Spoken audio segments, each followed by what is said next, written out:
I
mean, does it though?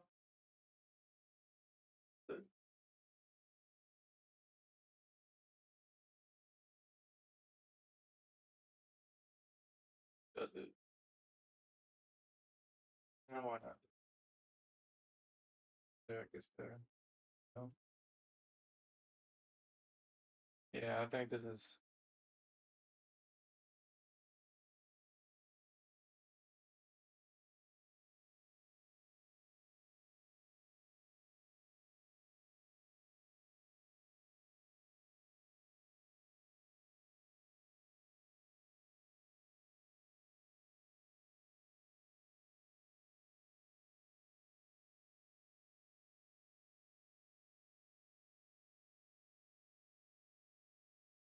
fair.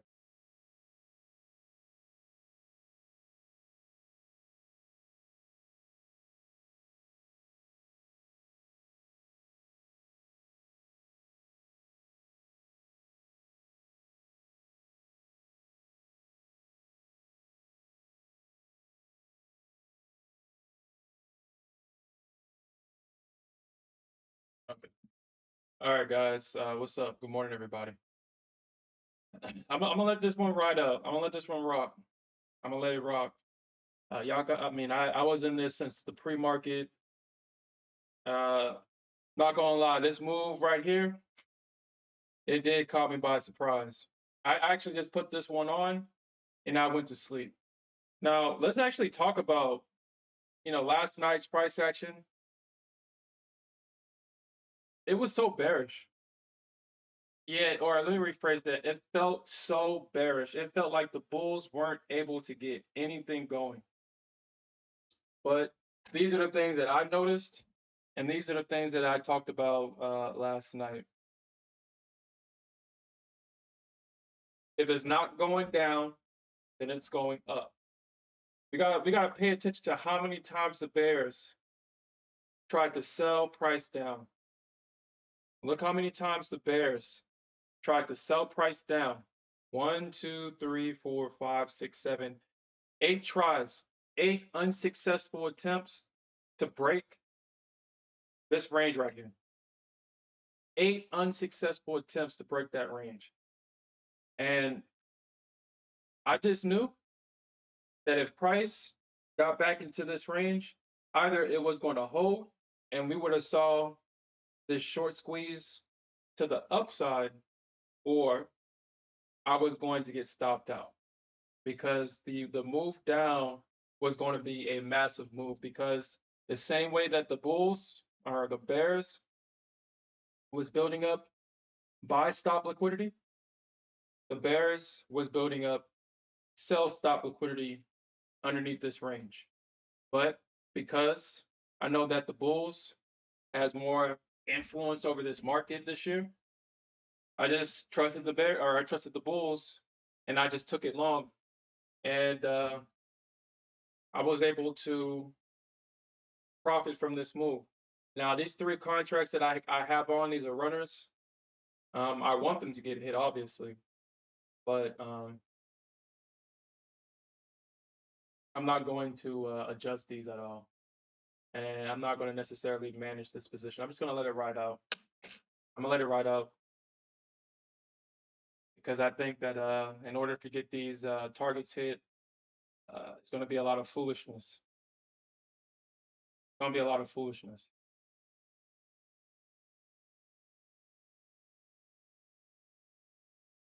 I'm going to make the assumption that the market wants to at least retest this high. I mean, we're already here. At least retest this high. And if we do see price break above this high, I do have this order sitting right here in this area where if price does get into this area, I do expect for the market to tumble over if it reaches up here around that 240 to 250 mark. So I will be keeping my eyes on that for sure.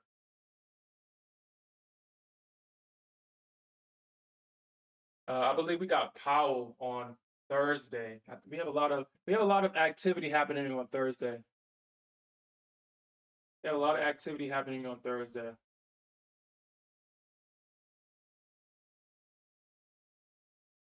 Yeah, so Thursday at that 8 o'clock block, right before the market opens, we have all the Fed speakers speaking.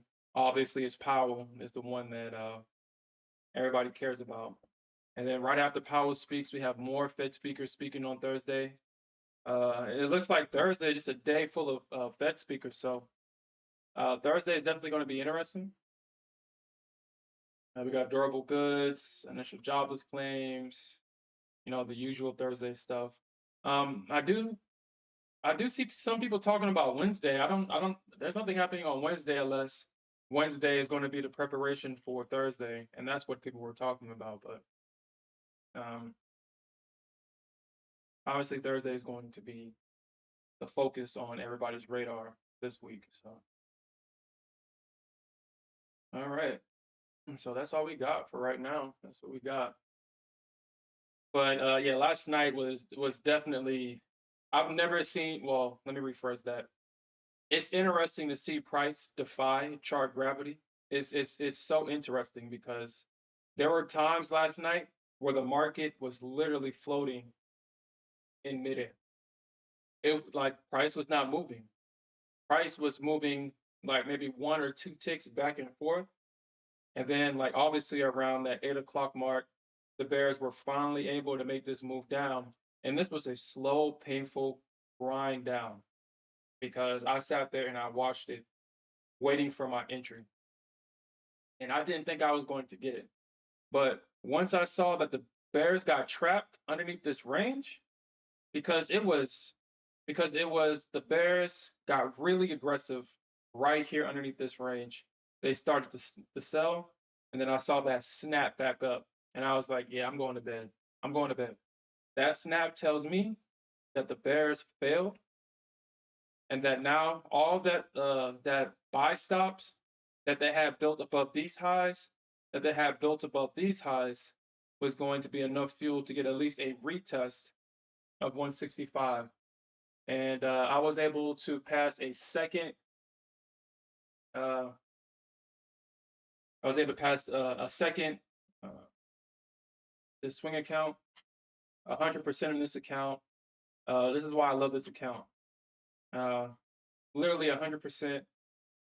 And yeah, so that I have two funded accounts. I have two funded accounts now with UProfit. I might actually get a third one. I may actually start trading a third one because I can only have three at a time. And I think I'm just going to purchase another one and just start another eval so I can have three. But last night was definitely eventful. I don't know why price was doing what it was doing last night, but uh, just gauging everybody's opinions on Think with Bookmap. And like I said, that chat is definitely full of opinions. Um, a lot of people, the price action last night had a lot of people confused. A lot of the price action was it had people going short. Um, Somebody in the chat was literally having a mental breakdown because uh, they would go long, they would get stopped out, then they flip short, and then according to them, as soon as they got short, that's when the market pumped and they got stopped out. So last night there was literally having a mental breakdown due to the price action. And I would say, at least for myself, that I had to really ground myself last night and just really focus on the charts because the price action was literally erratic. It was erratic. I told myself, if they break this range, I don't care what price is doing. I mean, price action is king, but at the same time, as no matter how slow or fast price is moving, if it breaks certain structures, then you know that what price is most likely to do after we see breaks or after we see holds. Once we saw that break underneath this range and price snapped right back into it, I knew that price was if it wasn't going down, then it's going up. And if it's going up, where does it want to go? It wants to retest at least 165, and we can possibly see 200. Now, obviously, they stopped it at 180, around 180, but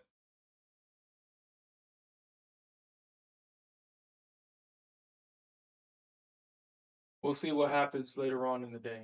But like I said, I'm gonna keep this because these are all runner contracts. I was able to get the money that I lost yesterday because uh, yesterday, I mean, I had my stop at like 140 or something like that. Uh, Where was it at?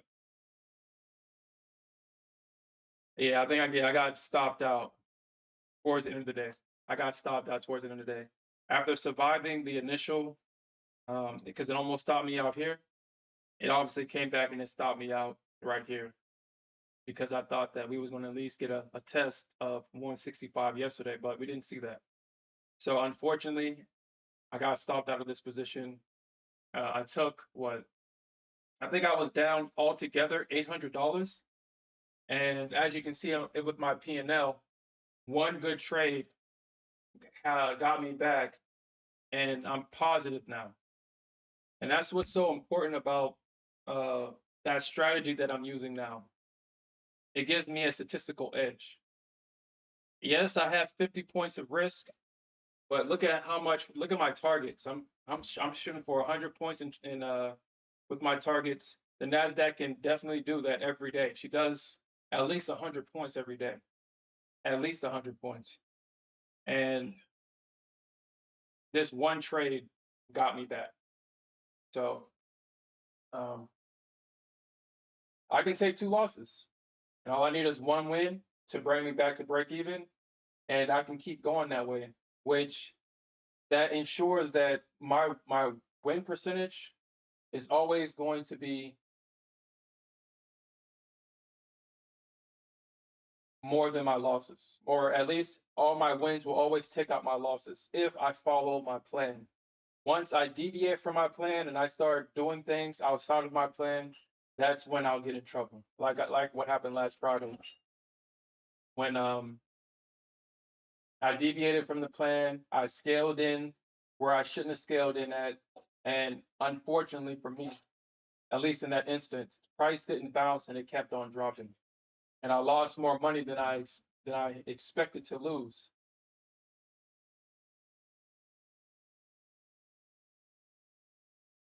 Instead of losing the $800 to $900 that I was supposed to lose, I lost $1,200 and had daily lost them in that account. So,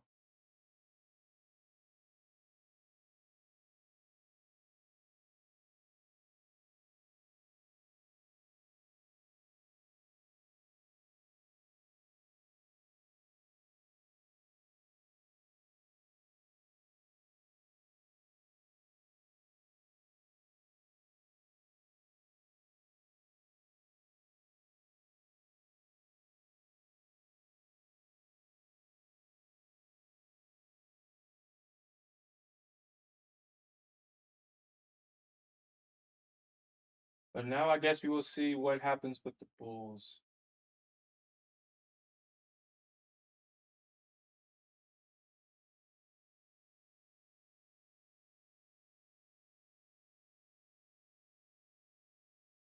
I will see what happens. Um, and this is what I was talking about yesterday. If we got the regular price action that we were supposed to get yesterday, we would have saw that move to the downside. I really like I said, I really don't understand what the hell was going on yesterday with the price action. I mean, I know we had contract rollover. I know we had a bunch of options and contracts expiring, but I mean, I guess up until at least this week, we never really had um, what a reset basically. And according to the charts, we were supposed to see that move down yesterday. This move down that we got, I'm surprised that they just didn't do that here and then make that move up like this. I don't know why they did it like that, but I guess yesterday's price action was kind of confusing for a lot of people. It was confusing for me because I was definitely expecting that short to happen. But when that short did not happen,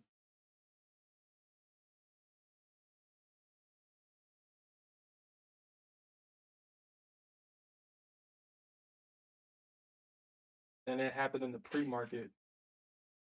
But I will say this though, doing the NA meetings and looking at the price action overnight, what that shown me is that the Nasdaq and the ES does almost the same thing every night. And it's almost to the T almost. If you look at previous price action, the session always opens bearish. The session always opens bearish. It opens bearish.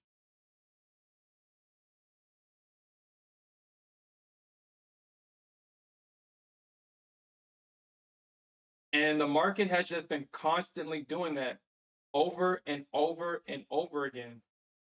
I think we might have one instance where the market would start off bullish, but then what I've noticed is that if the market starts off bullish, then we have a bearish day.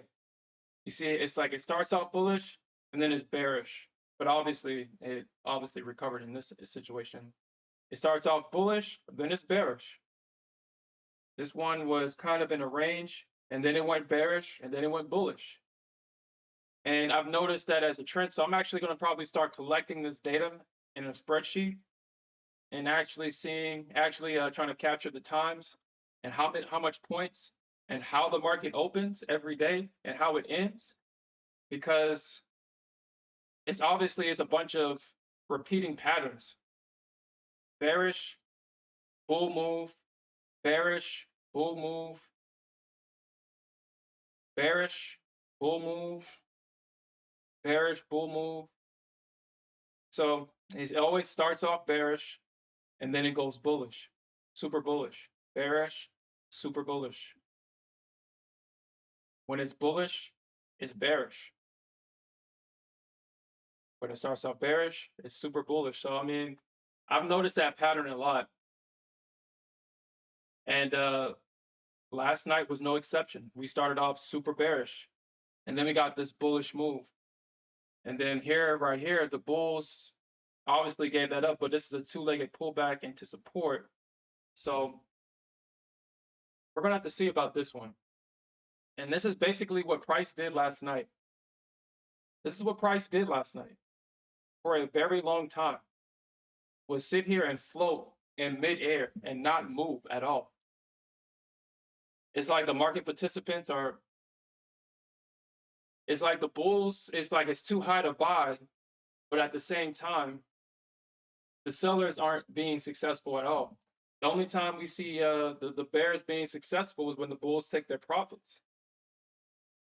That's the only time we see them being successful and rolling this market over.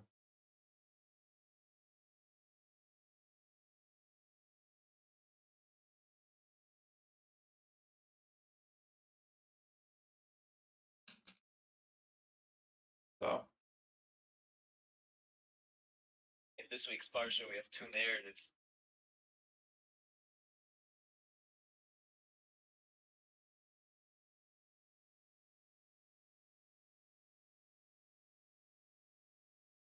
okay. but we'll see. I mean, obviously now I moved my stop in the profit.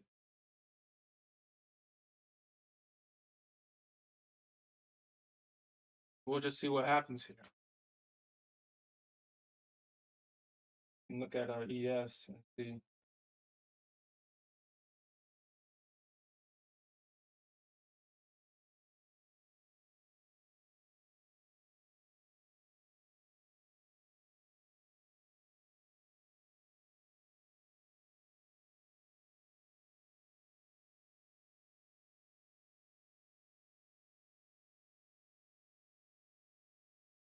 Yeah, sometimes the ES can look just so messy.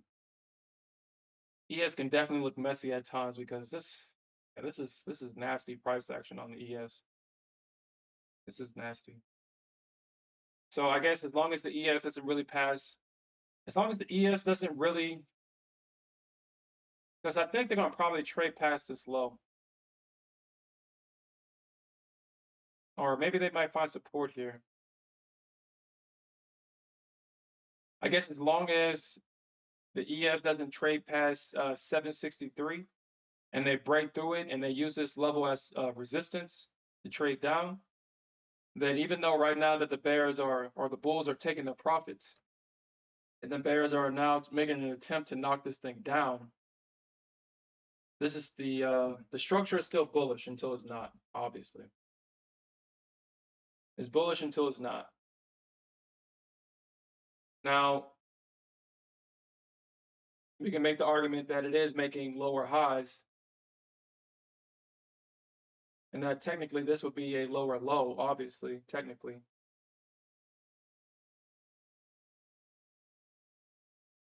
Look at the trend channel. I'm going to I guess go back and kind of reconstruct this the ES. I mean, obviously I don't really trade it, so I don't really keep up with it for real.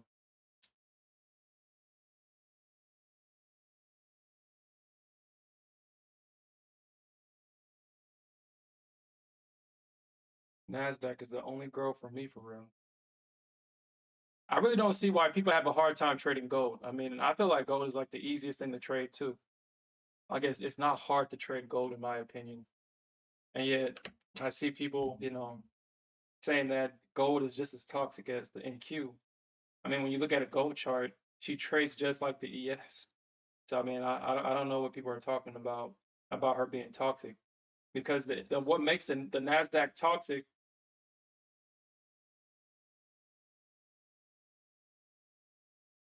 The one thing that makes the Nasdaq toxic is that she trade through an area of support, bounce, and then come back and use this area of support and hit your target.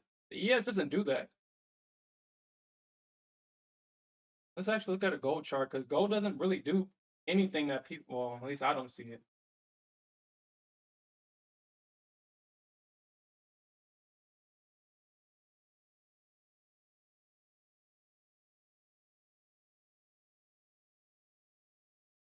I mean, there's nothing, in my opinion.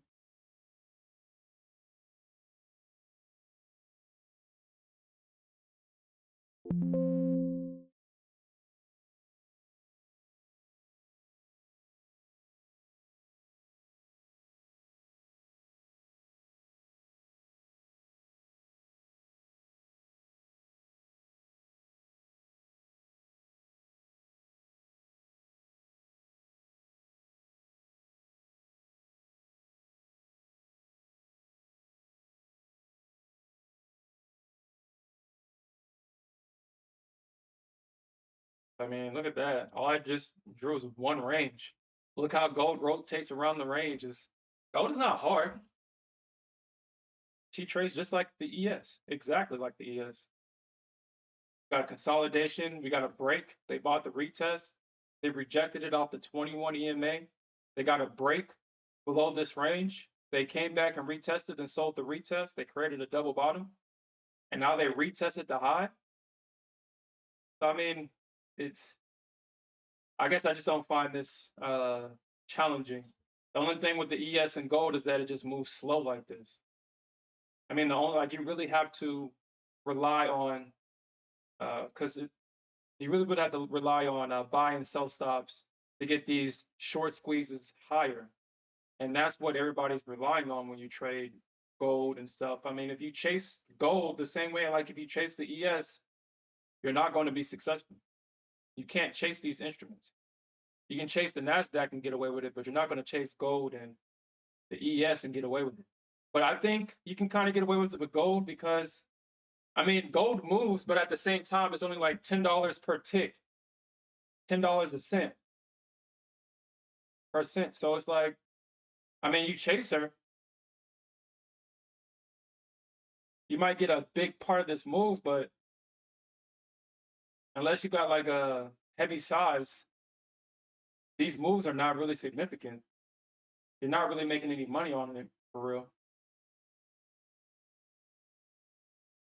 Like if this moves 27 cents, you made $270. And 261.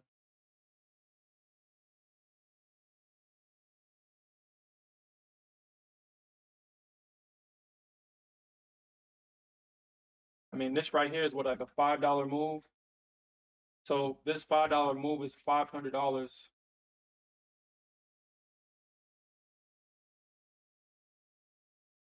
Or did I do that? Hold on, let me do this math. I think I'm doing the math wrong. For some reason, gold is always the one that kind of uses me, I think. But anyway,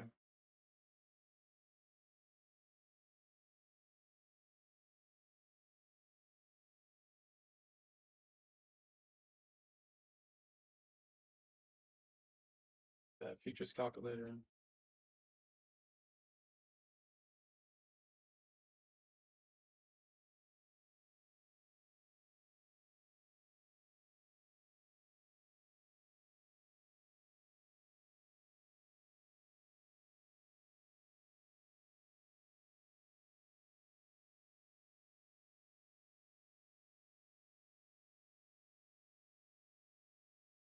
Let's see, gold.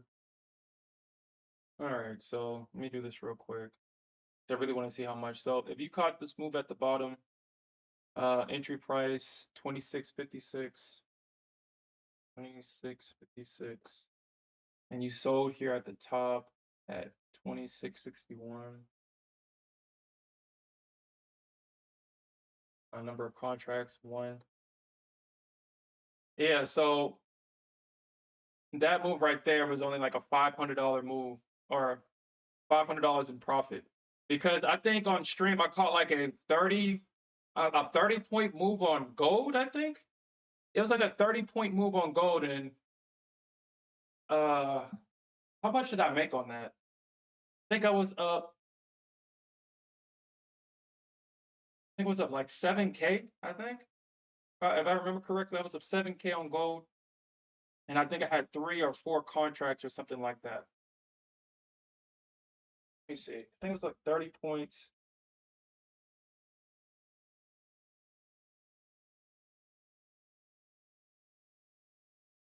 So let me just do that real quick. 26, 26 on one contract.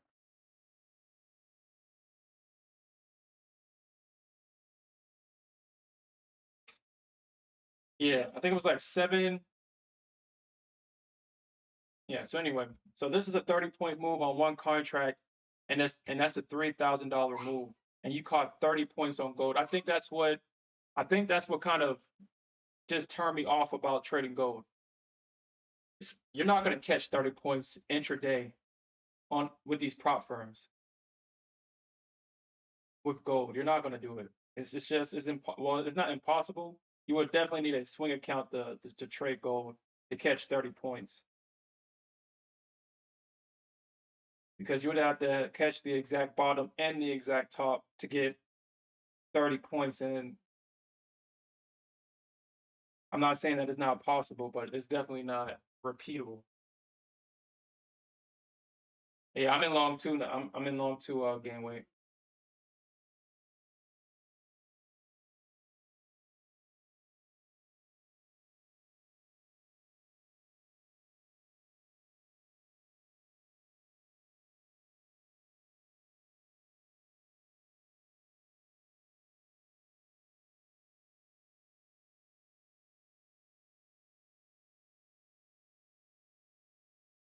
Yeah, I really don't think that the Bears got it in them. I mean, we could see a move down. We could. We could see a move down.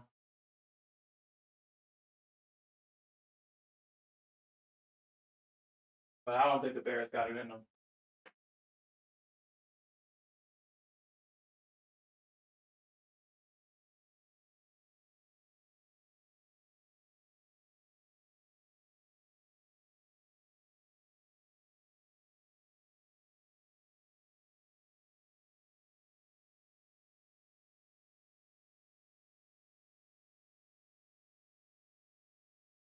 I guess that sucks.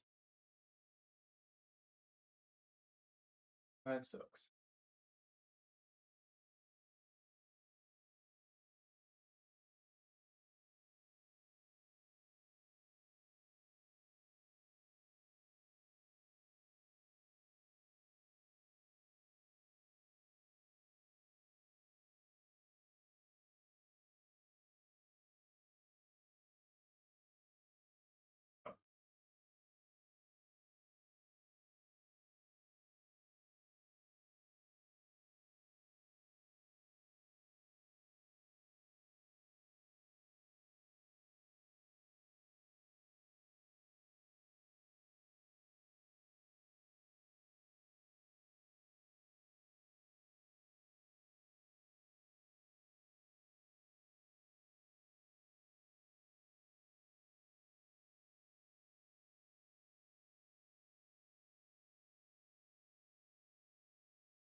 Let's see if we can find another trade.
It looks like we're about to find support.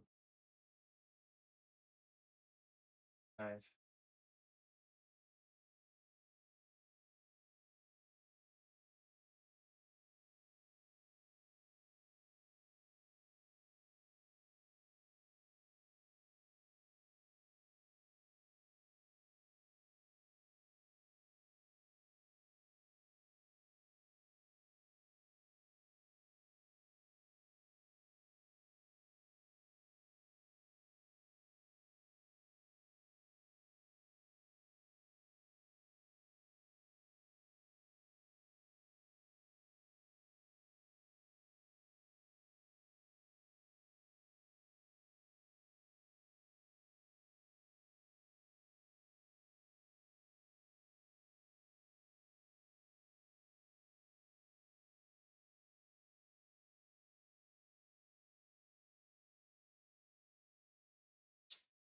Wow. Okay. All right. What was I looking at then?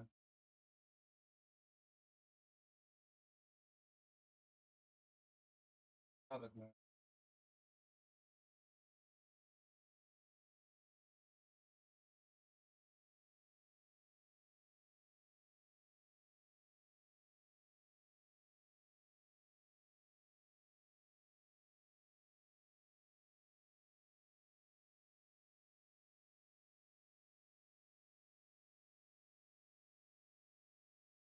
What the hell was I looking at? Oh, I did.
Man.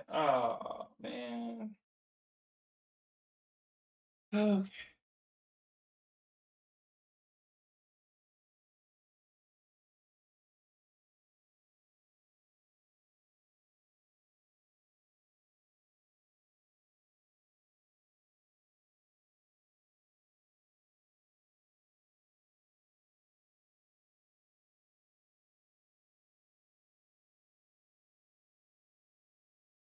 And the real question is, the real question. Oh shit! They bought out. Oh damn.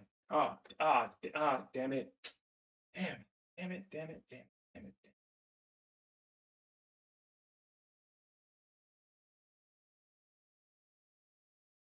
Looks like they're buying it off the bottom of this trend line, this trend channel. We'll see if it holds.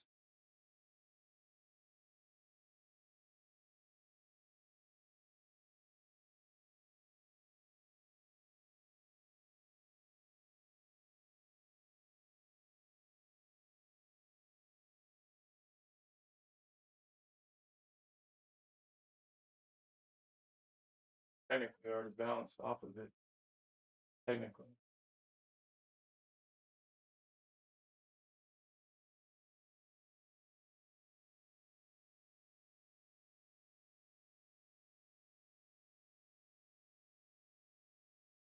I mean, technically already bounced off of it. Okay. All right, man. It already bounced. Already.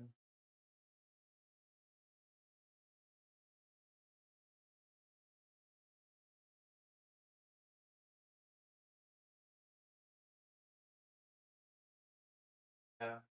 Damn it.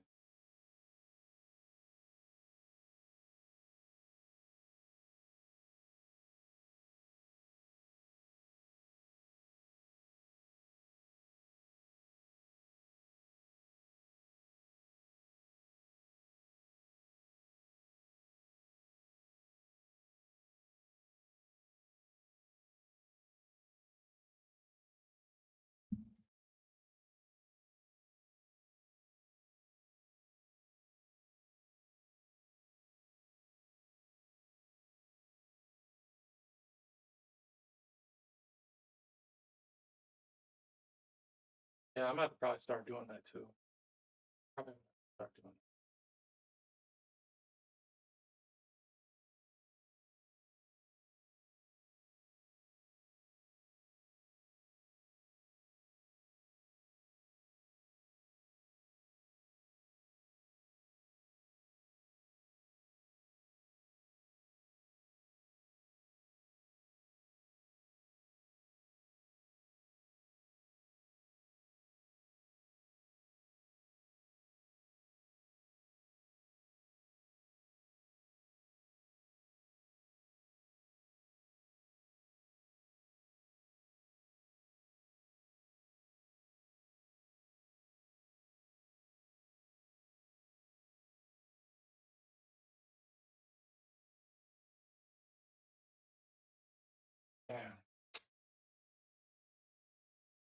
So I missed the trade on the ES. That's why I missed the ES trade.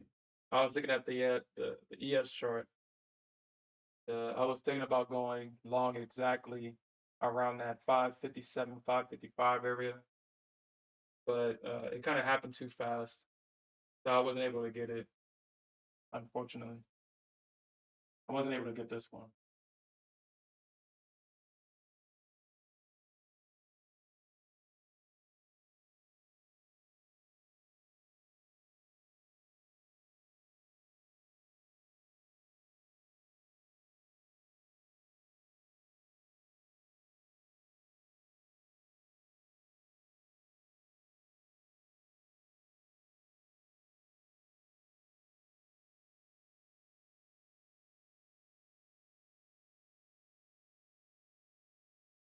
I mean, I think the ES can possibly try to double bottom at 744. So I'm just gonna place a limit, like maybe a tick underneath that low. I mean, it's obvious that the ES ain't going.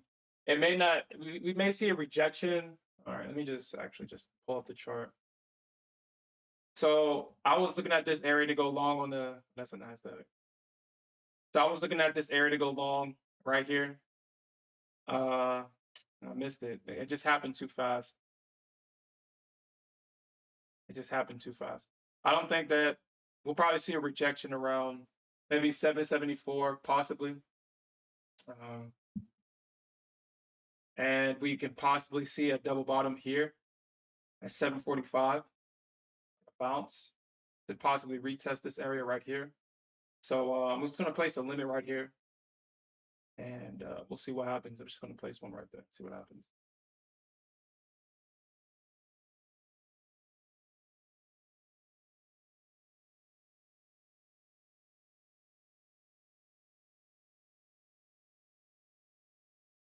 So you long at 208. Yeah, I was actually looking for this level last night, man. I was like, man, they might need to test this 2005 level before we saw that move up. I'm just glad that they did because I was definitely in low, and I'm glad that it did. I mean, I still would have been in the trade. I mean, it would have had to have gone to. Actually, let me look at this because this went all the way to 984. My entry was at 2036. I think I would have got stopped out of this if this happened last night. Yeah, I would have gotten stopped out at 86, 986. This is where my stop would have been. And the market would have literally went to my stop, tapped me out, and then bounced.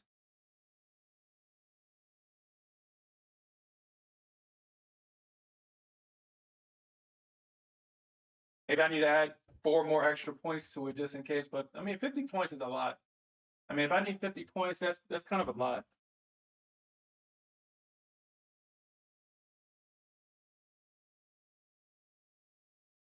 And where are you targeting game weight? Are you trying to? I mean,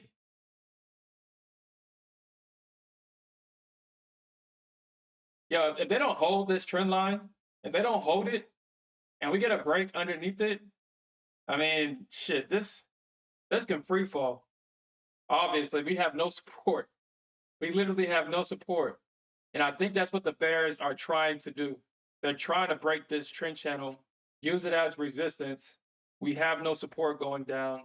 All these lows will probably be used as buy stops on the way down.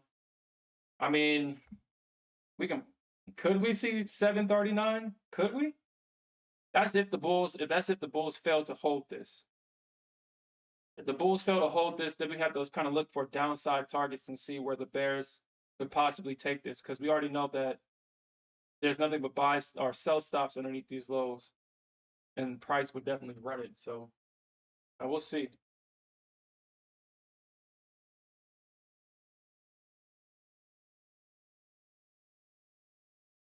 Are you scaling out on pops? Yeah, I think right now that's probably like the best strategy right now because we're not getting no price action for well, not price action. We're not getting any. Oh, that's not true because I mean we got this big move down. We got this big move up, and then we got this big move down. We got this big move up, and then we had this big move down. You just kind of have to be on the right side of the market.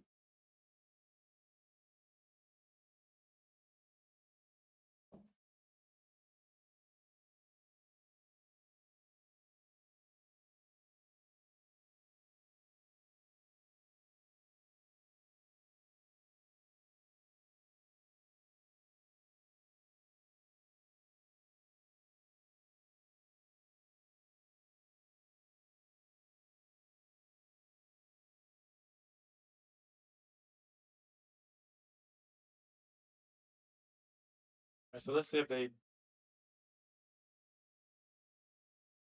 I'm just gonna keep my. I mean, if we get a pop, I'm just gonna keep my eyes on this area right here.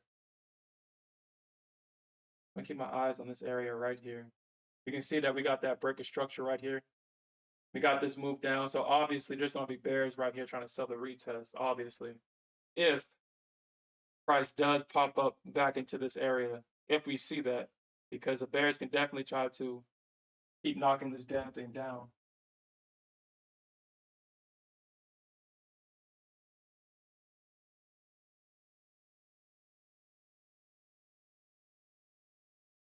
And you got the ES looking like it's about to come down as well. Because I mean, the ES don't play that shit, man. I mean, that's why it's always good to kind of look at the ES if you're trying to imagine what it could do on the Nasdaq. Because it's not gonna, we're not gonna see this break of structure and them not coming back and selling it. I mean, this retest is almost guaranteed. It's almost guaranteed, almost on the ES.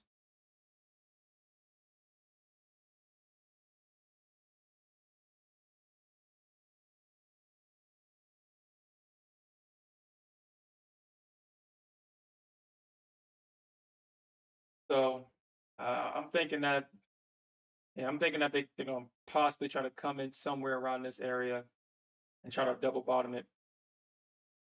Regardless of what they do, I'll just keep a limit down here just in case.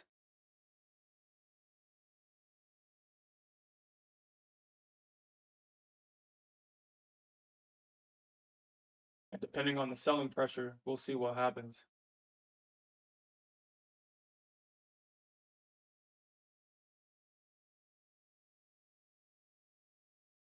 Yeah, I mean, we can definitely see that. We can see that.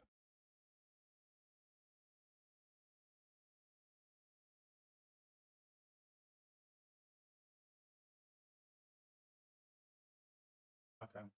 Yeah, I'm probably gonna get out of this one. Probably gonna get out of this one. I don't see the ES setting up for a long, and it looks like the Nasdaq is gonna probably want to retest and probably take these lows out.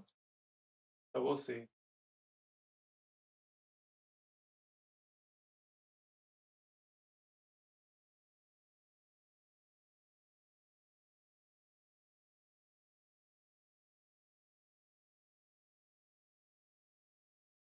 Yeah, if they do that, 744 is gonna probably be that level.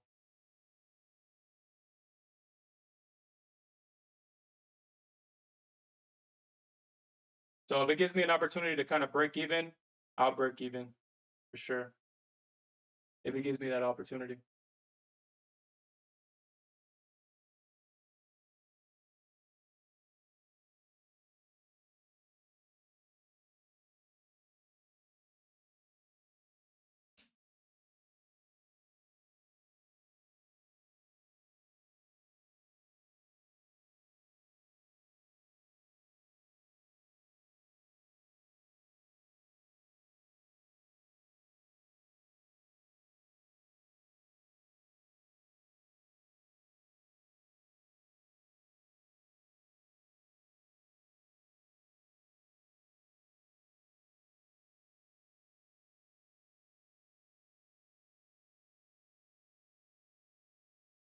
All right, so let's see.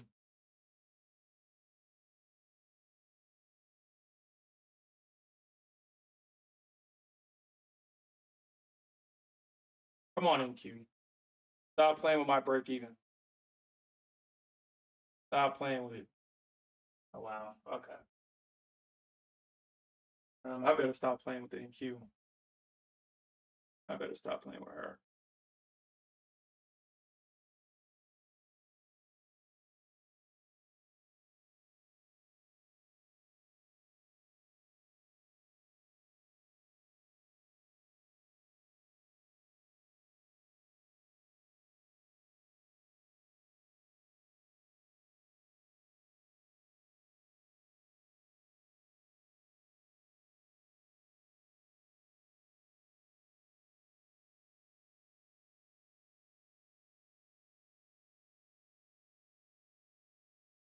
I guess the market knows, right?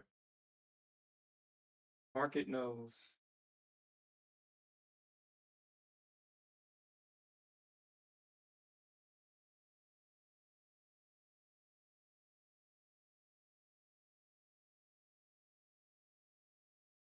Uh,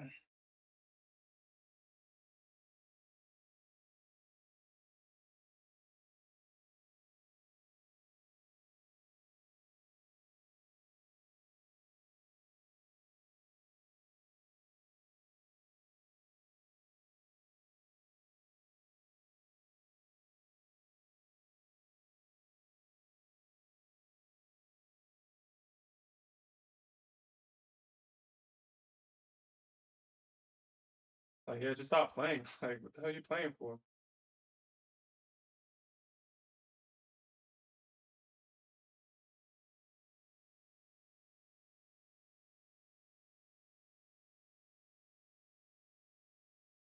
Good thing I recognized that, right?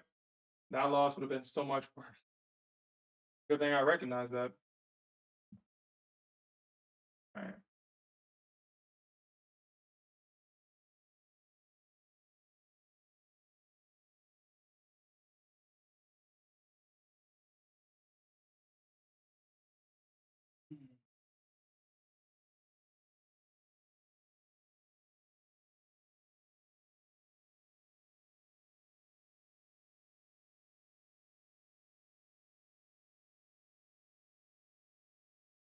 So let's see. So we got a break. Broke that trend line. We broke that trend channel. Broke it.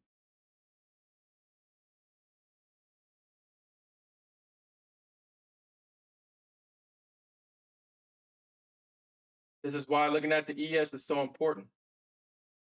The ES was not ready for a long. Now, this double bottom could be. I mean, we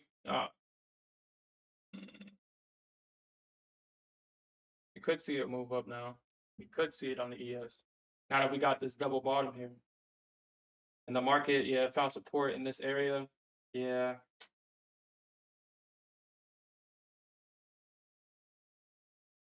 Six. This thing just shot up 10 points out of nowhere.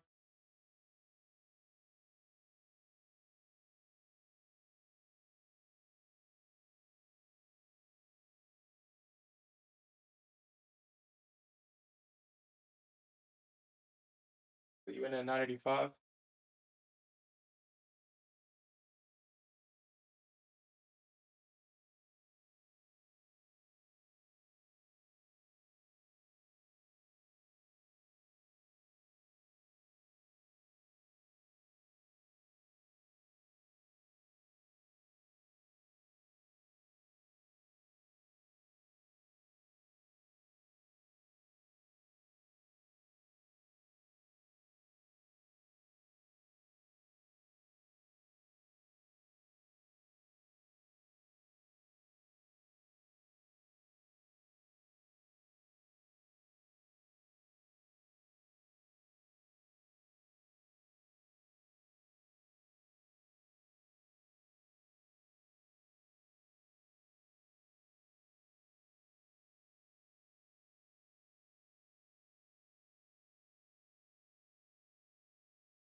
All right, so let's see if they're going to sell the retest here. It's looking like so far the Bears are trying to sell the retest. I mean, I think they're going to come in really aggressive right here. They're going to try to be very aggressive because they're right here at the bottom of this trend channel. So I think the Bears are going to try to be very aggressive in this area because if they fail, I mean, we can definitely come right back into this channel. And VWAP's at what, 2093? That's 100 points from here.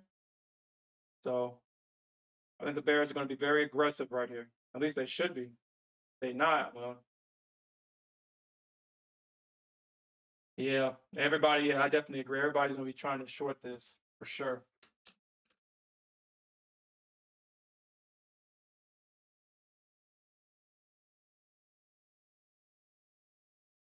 Kind of mad I missed that long on the ES, man. I kind of hate that. We got my target here already. Mm. Yeah, they're definitely, yeah, the Bears are definitely going to try to short this right here. I mean, they're shorting it now. They're shortening it now. Right there at this candle, they're shortening it right at that level. Right at this break of structure. We got that move down. We came up. So now they're going to try to sell that retest.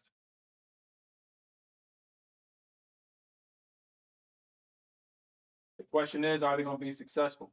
Because I mean, we do see the trend indicator now kind of pointing up,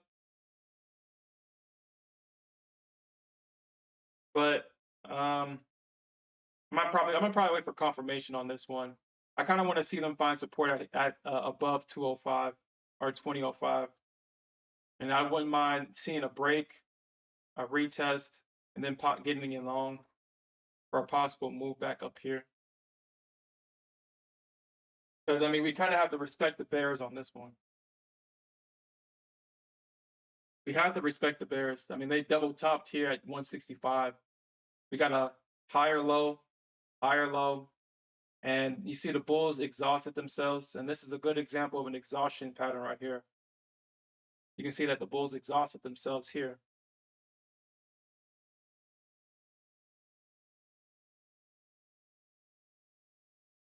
They tried what, 1, 2, 3. You see how they went lower each time? They went lower to try to sell it back up here. I'm surprised they didn't do it because it's like, why not? But whatever. Making lower lows, making lower highs.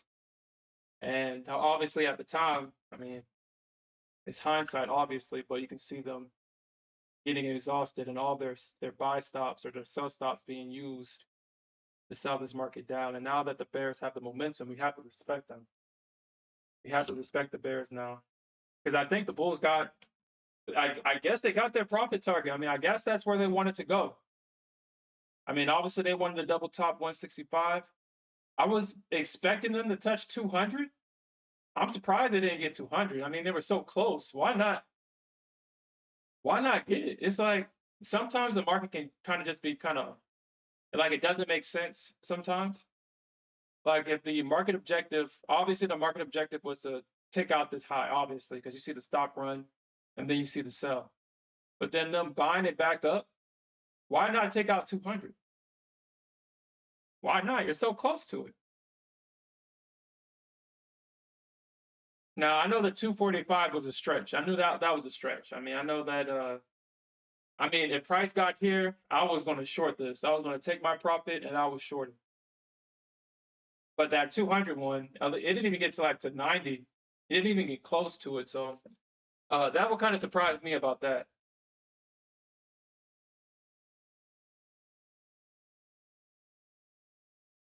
But right now, the Bears they're successful at least for right now. I mean, they're not really moving, but they were successful in rejecting it at this retest so far. And that's why I kind of wanted to wait for confirmation above this level because I knew that the Bears were going to come in and use it and sell price down. So I'm not going to get in long until I see a clean break above this high and a retest, them finding support above it, and then I'll feel comfortable going long.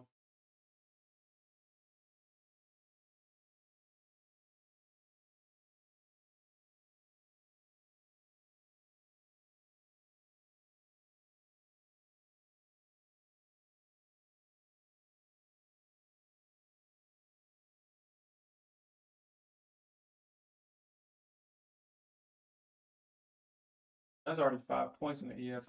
Dude, I hate the fact that I can't chase the ES, man. Hate the fact I can't chase her.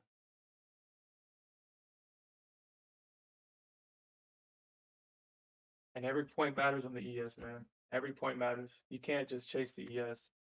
If you don't got a good entry, then it's no point even trying to even trade it. All right, so let's see what they do here.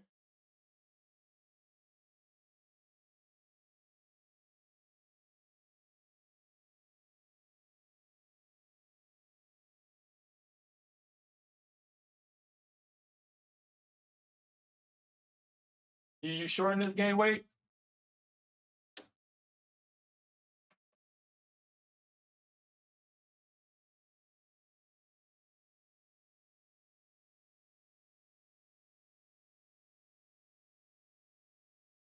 Oh no, you long in this?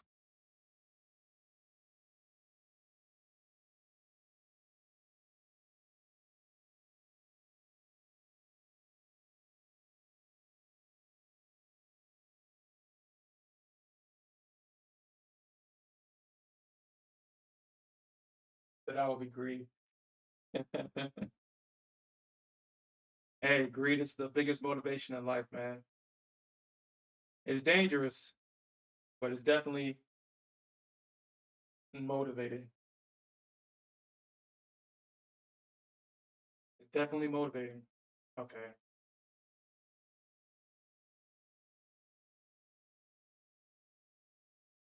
Instead of if they find support above this area, then I don't mind going long.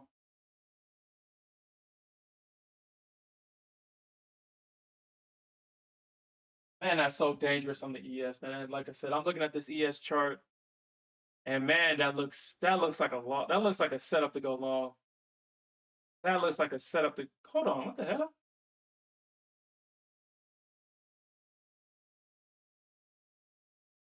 That's like the Nasdaq. I was like, dude, what the hell?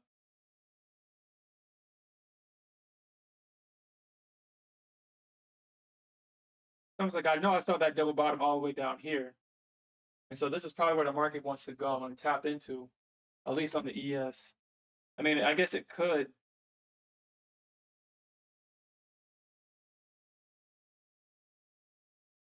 56. I mean, the bulls already kind of. I mean, they already retested this area. We got that dump.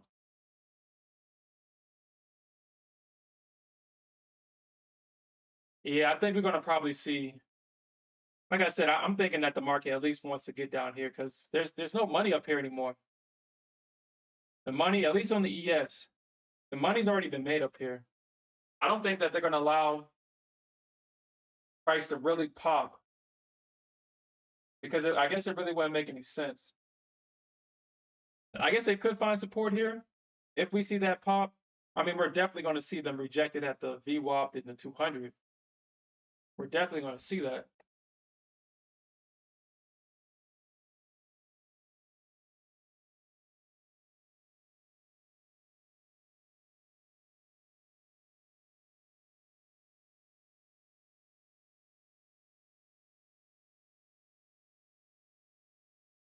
We'll probably see like a retest of that. Yeah, I think that's probably what we'll see.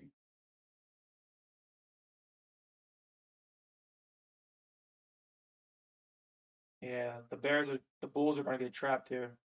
They keep rejecting it at this trend channel at the top of it on the ES. They keep rejecting it. I mean, you can see them trying to buy it. You can start to see that indicator starting to turn green. But I think yeah, the money's to the downside now. I mean, the only place to make money on the ES right now is in this area right here. I mean, that's where I mean the money's at right now. They already took out this high. They took that out. I mean, I guess you could say that there's some money right here, but I mean, why not tap into this money first? You're so close to it, you might as well tap into that money.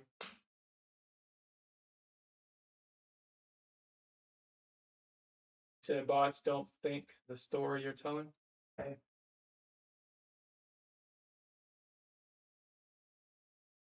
I think the bots are. I would make the assumption that they are programmed to look for money or liquidity. I think that's probably the main part of their programming, or their instruction set, their algorithms, their instruction sets for their algorithm is to look for the money. I mean, why not? If we see a break below this low, we're definitely going to that double bottom. This is where the money is. We're definitely going to retest this low. We break this bottom.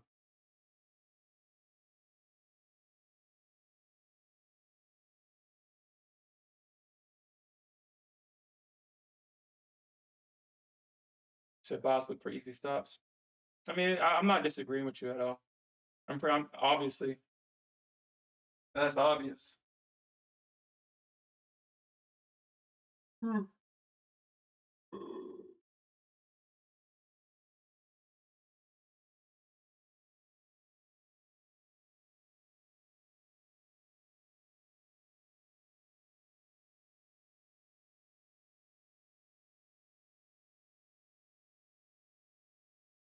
Yeah, this is why I did not go long until I saw confirmation above this level. Yeah, the Bears got this. That's bearish, man. I mean, they're holding this level off for right now. I mean, we could see a pop above that level because I mean the Bulls are trying to at least hold this area, this range, and use it as support. They're trying to, but this is why I prefer not to go short. This is a stressful short. In situations like this, you got to make a decision. Are you going to, I mean, if you're in this short, do you trust in the setup or do you trust that the Bulls are going to get regarded? They're going to push it back up just to push it down. And that's why I would just prefer just to ignore bearish price action altogether because it's stressful. I mean, yeah, we got this move down, but for the people that was in this short all the way up here, that was a stressful short. And I knew that this move right here was a relief for them because price could have easily went back up and tested that level. It could have easily done it. In this instant, it just didn't do it. It just didn't do it this time. But we all know that the Bulls have been doing that to the Bears this entire year. So I just prefer not to be in stressful shorts anymore, regardless of how good the short setup is. I mean, I'll take some short setups, obviously. I mean, if I see a double top and it is highly unlikely for the Bulls to keep pushing price up without at least a pullback, I'll take the short. But I'm going to acknowledge that it is stressful because they can just come in at any point, just bounce.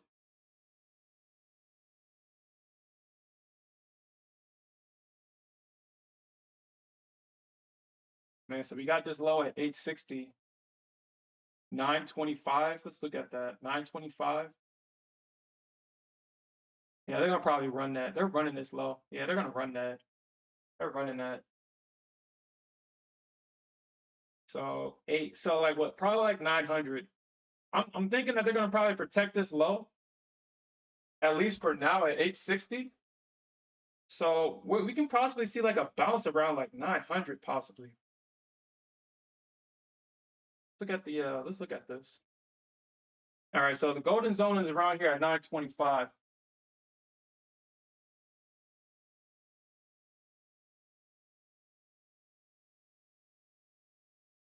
925.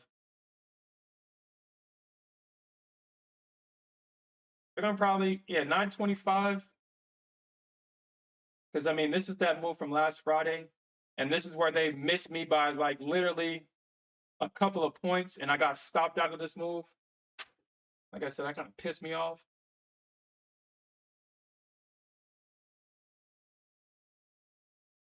We might see 925, like 900, probably at the top of this range. Yeah, because we got that high at around 900. They broke through that, and so this could possibly be the head. 900 to 925 could be that right shoulder. And this can possibly be that I'm sorry, the left shoulder. This can possibly be that right shoulder. We'll see what happens.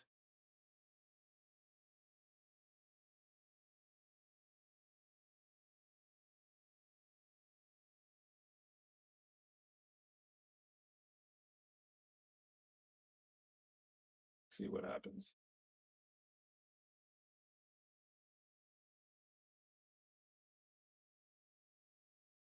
Yeah, that's bearish. I wasn't long that, obviously. The Bears were successful in selling that retest, even though it was stressful as hell. I mean, we got this low at 933, so they may try to bounce it at 925.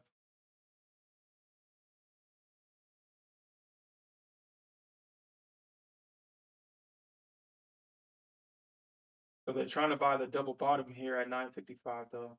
But I don't think they're going to be successful. It's too bearish. I mean, unless they are. I mean,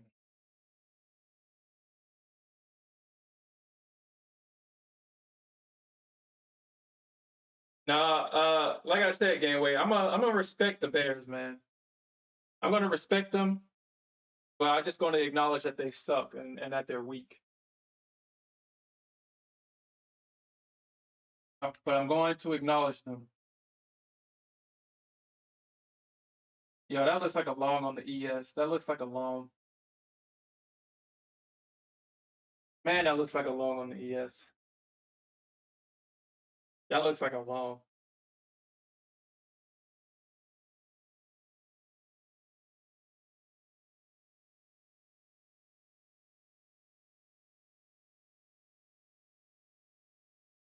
But I'm gonna wait for 44, 45. That's what I'm gonna wait for.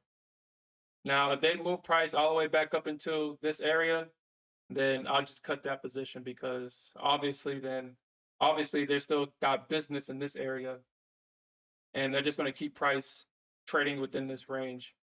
But if we see a break below, then that 44, 45-ish entry, we'll definitely probably see at least a retest of this area right here.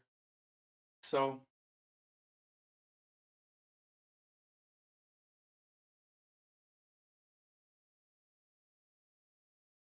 yeah, that looks like a freaking long right there, man.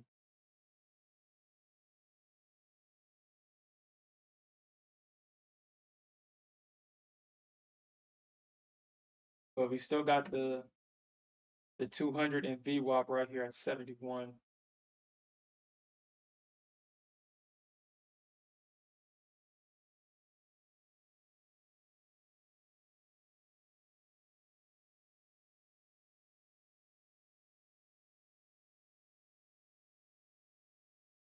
Stupid crap.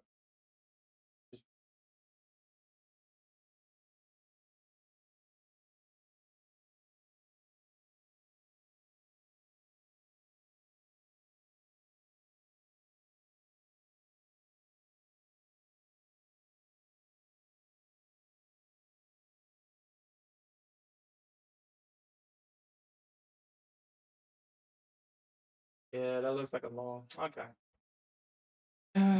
All right. That's 10 points right there. I mean, if you was getting in low, that's 10 points.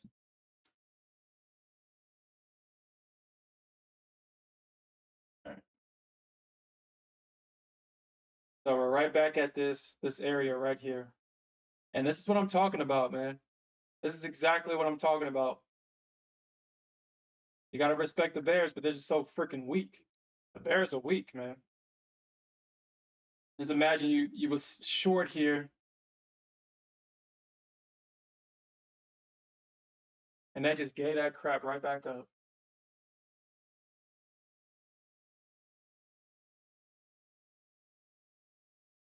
Right back to where we started at. This is like I said, this is why I'll always skip on shorts for the most part.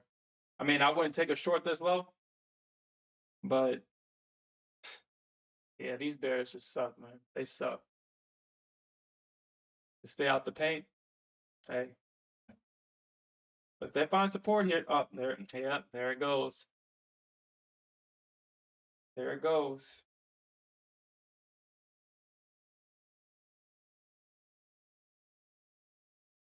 All right, so let's see what they do here now.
Yo, congratulations on that game, Wade. Congratulations on that, man.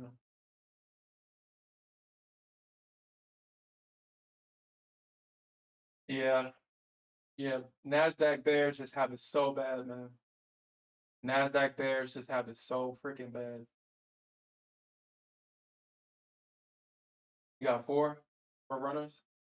I mean, where are you targeting? Because I mean, yeah, it seems like the Bulls found support now, but they definitely got to break it above this area first.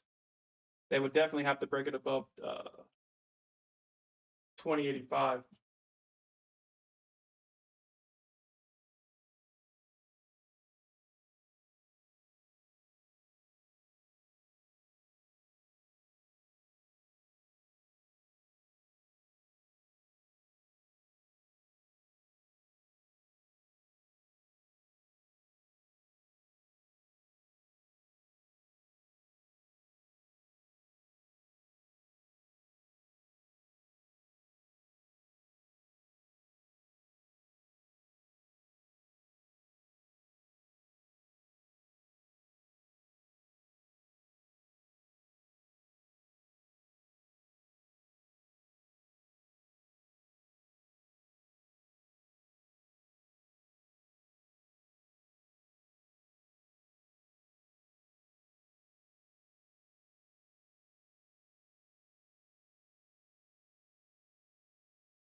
So your dog is barking in his dream. What kind of dog you got, game with?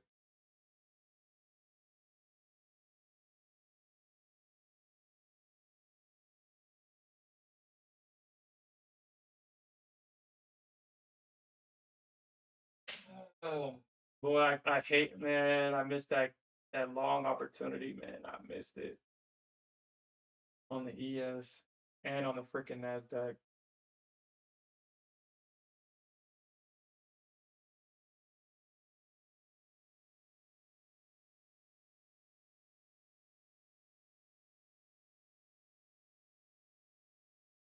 Yeah, I won't even be able to get it. I got two pits. I tried having a pit bulls. I tried. I had two of them. I got rid of the first one. I thought the first one was just broken, so I got another one. I would never get another pit bull ever again. Ever again. At least the ones I got were just. At least the ones I got, I just felt that they were just stupid.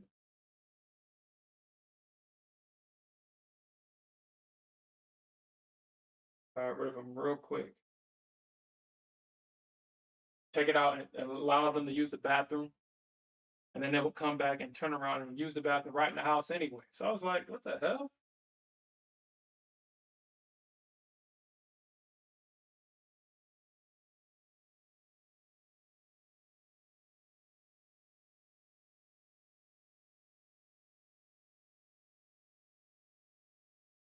I'll meet my brother if we don't play golf this afternoon.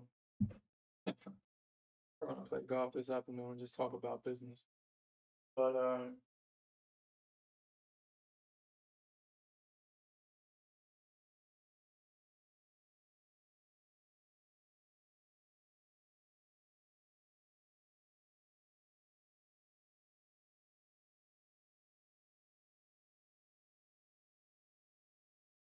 just gonna wait for this retest right here. I'm just gonna wait for it because I know it's coming. That retest is coming. Now, if price obviously gets all the way up here, then I mean, obviously, I'm gonna kill this order. I'm gonna wait for this retest right here for a possible test back up here. So, because it's gonna trade through VWAP, we're gonna probably see rejection here if we see that rejection. Because the bears failed once price traded right back up into this range, bears failed. With the bears, in order for the bears to be successful, and this is what they tried to do right here at this little trend channel, they had to have become very aggressive here. They had to have used this area as resistance. Because we didn't see that, and price traded back up into this channel, now it's highly likely that we can see a move back up. But the bulls or the bears, they have another chance. They still got VWAP. They still got that breaker structure right here. This is the second chance for the bears to come in and show some authority and knock price down. If they don't do that, then these highs right here are in play. These highs are in play. And then the bears, yet again, gives it up. And man, I should have took that damn long on the ES. I should have took that damn long on the ES. I should have took that damn long. Man. You gotta be perfect with the ES, man. You really gotta be perfect with her. You gotta be perfect. Damn, I mean, I was looking at it too. I was like, man, I should take this freaking thing long. I should have took it long. Man.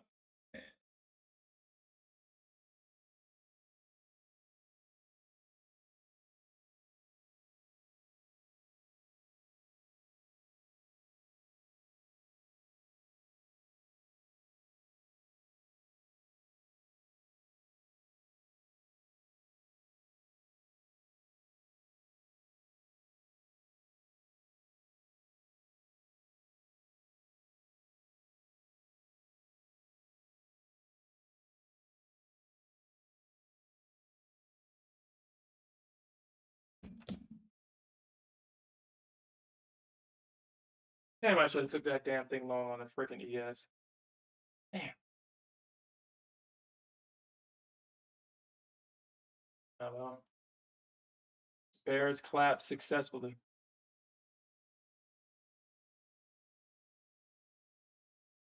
I'll give that to you, game weight. I'll give that to you.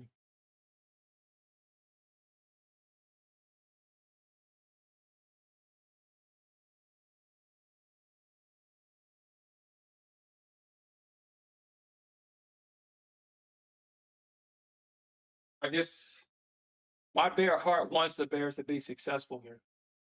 I mean, I am a bullish bear, obviously.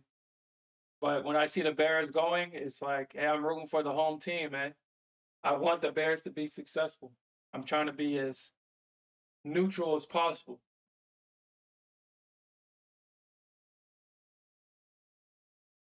I want the Bears to be successful, but they just suck.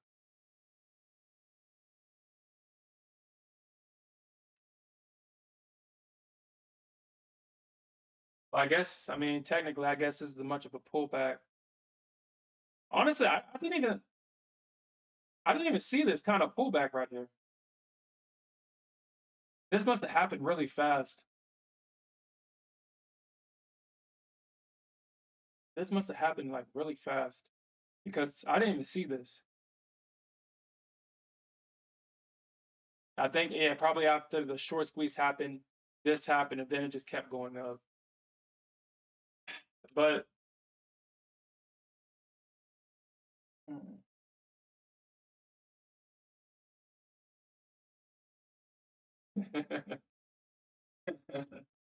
Yeah. I mean, the market's going up, but see, us bears, we get this. We get these squeezes down. I mean, y'all bulls kind of get it, but this is what being a bear gets you. These nice 10-second moves to the downside. This took what? 546. Like around like 15 minutes. 8:53, and this was done at 9:03. That was like 10 minutes.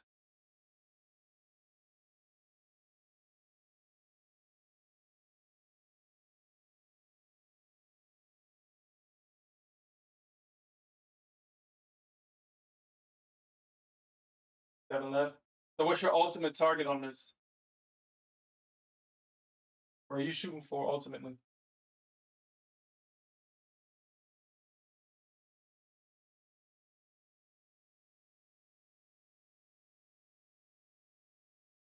Damn, Bears, y'all suck, man.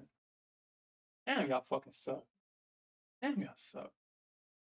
All right.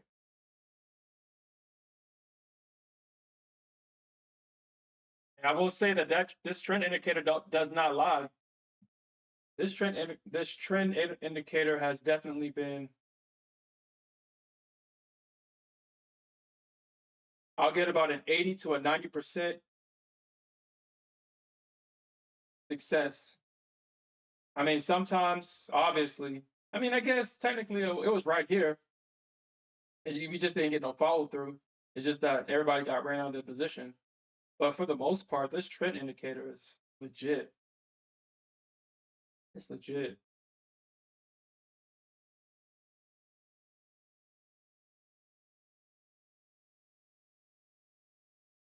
So you think we're going back up to 140?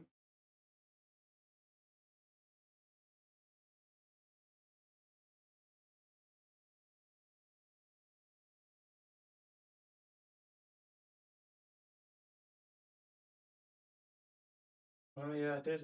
At one point in time, I did have that.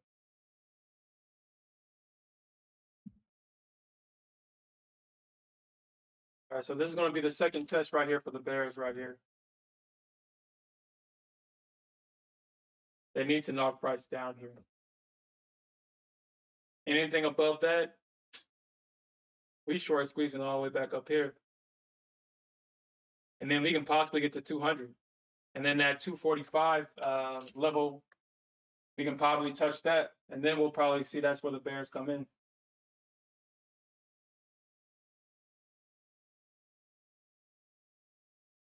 But I'll let them know.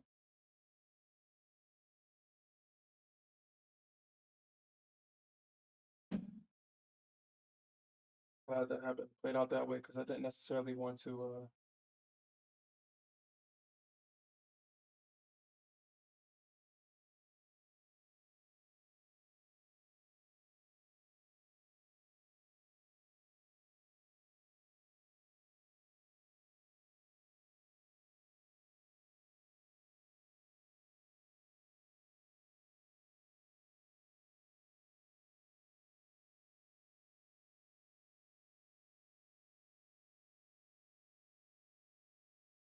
Yeah, it just sucks that I missed this one. I'm trying to be cute.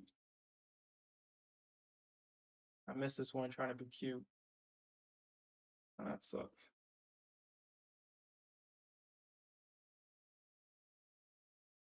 But we'll see what the Bears do here.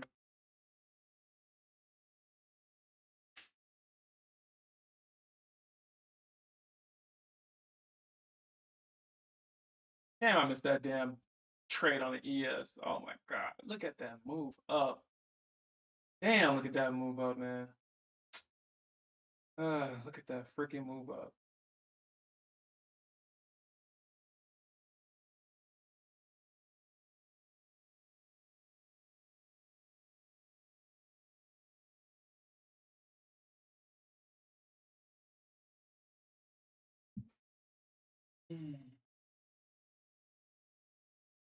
And that shit literally double bottom at point of control.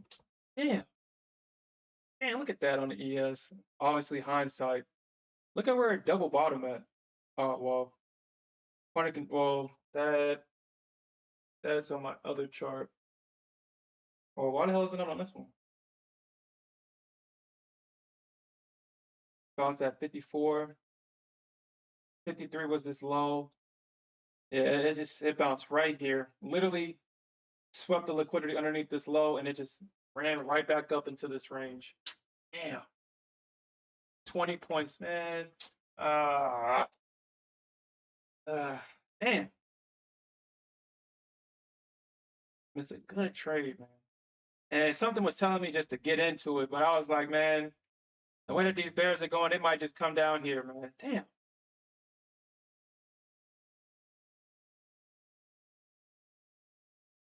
That's right. Yeah, you're absolutely right. Trying to be cute with the entries.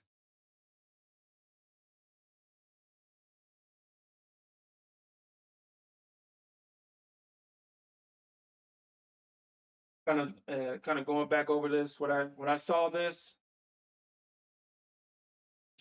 right here. I was looking at that too, and I was like, man, I don't know, I don't know, I don't know. And then once I saw that it shot up, I was like, yeah, it's too late. Because you got to you kind of have to get the best entry with the ES because you just don't know. You just don't know if it's going to keep going like that. If it's going to trade through VWAP and the 200 EMA like it did in this situation.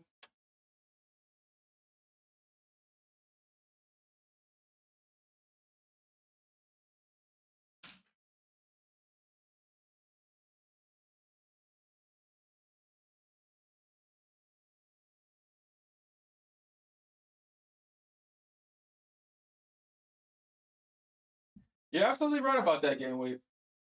I mean, ever since, I mean, the market never used to move like this. You got the ES moving 20 points on a daily basis. That is abnormal for the that's literally abnormal for the ES. 10 points, 10 to 13 points a day was literally all people would get on the ES unless we had news. Because remember last year when the Nasdaq was moving 200 points both ways, the ES was only moving like 20, 15 points. And if you didn't catch the top and the bottom, that's all you got. And that's what really turned me off from the ES is because you literally have to be perfect. There is no room for error, at least back then. But now the ES is just moving. It's like she's trying to be the Nasdaq now. The ES will move both ways 20, 30 points now. No, Gainway, why is it moving like that?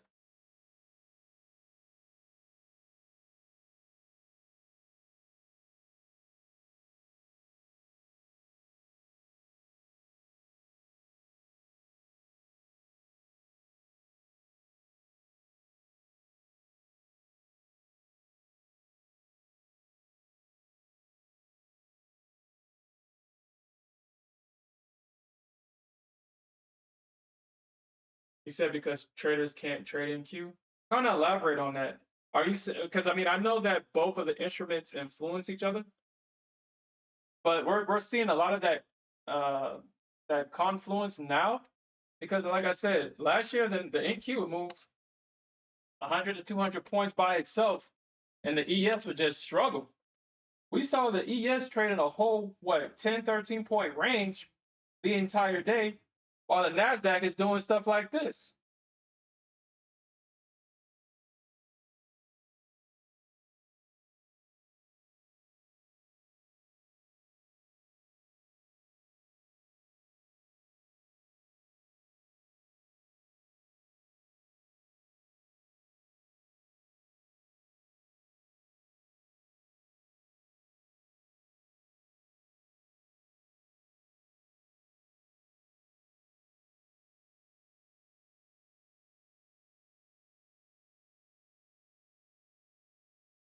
So they're going full court watching YouTubers.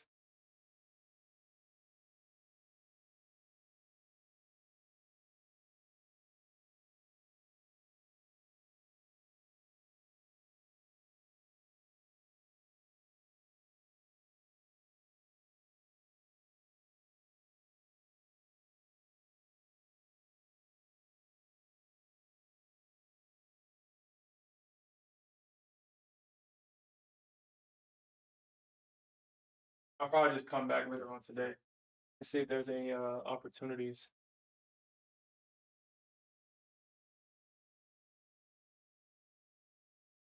Because I'm not chasing this. I'm not going to short this just because it touched the level. I'm gonna need to see some confirmation because these bears suck.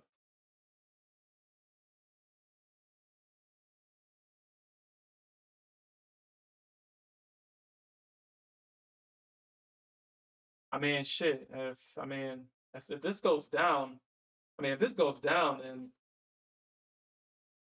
we might see an actual like real move down this time, which I doubt it though. But I mean, price is above all the EMAs on a higher time frame chart, so in order for this to be considered bearish, price would have to do something like this.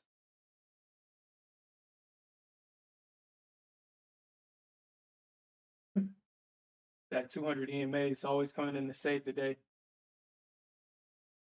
That 200 EMA has been saving the day.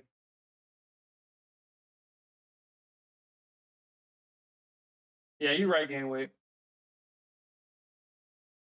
But remember, I got bigger targets. So I got to pick my spots. Like, I got to pick my spots.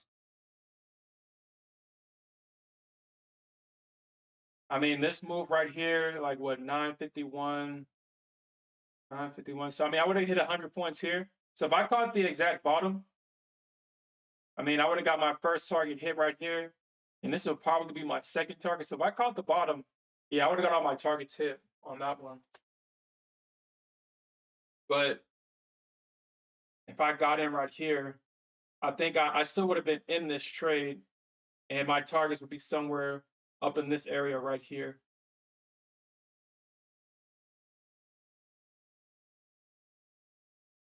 So now I kind of have to be mindful if there's enough room for my my targets. I mean, yeah, I think I would have got my first target hit. I think I would have been, yeah, I would have got my first target hit right here. My second target would be somewhere up here, and then my third target will probably be at the top of this range at 136.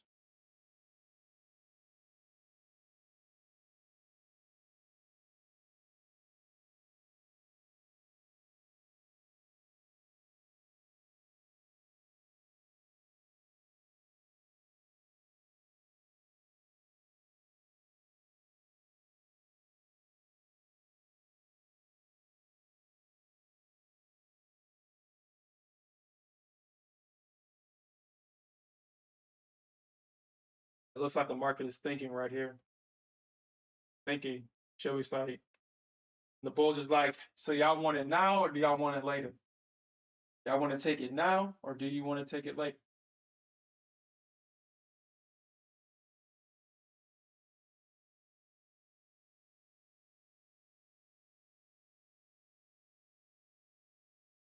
Yeah, I already don't even know where this could go at on the ES. Man, I'm so sad about that, man. I'm so freaking sad about that. Man, I'm sad about that ES trade. I mean, it could cut like it could possibly.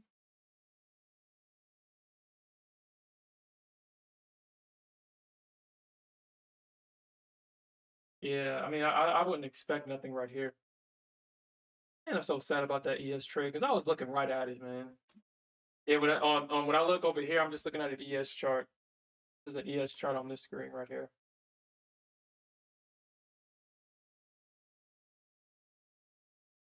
Oh.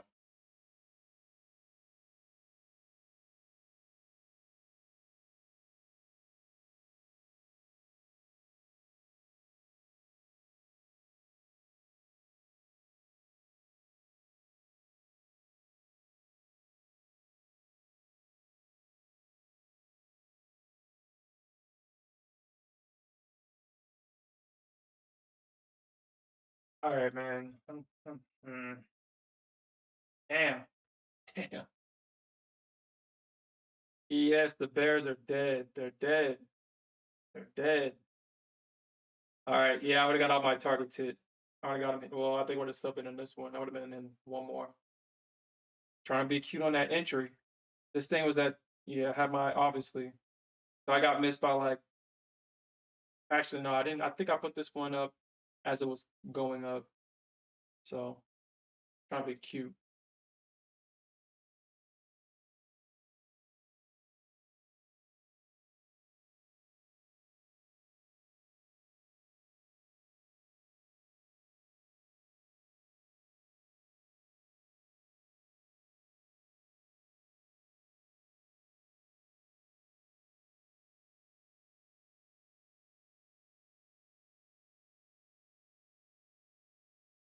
Yeah, I'll just look at that later on.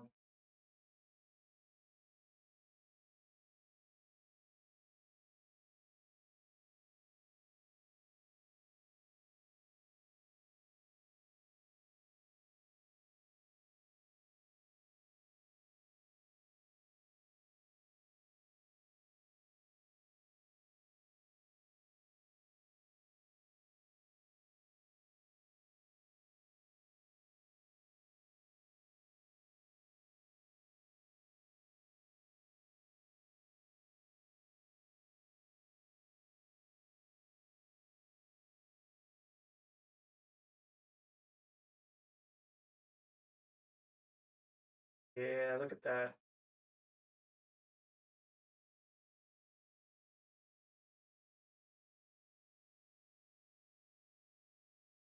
I mean, yeah, I agree, game weight.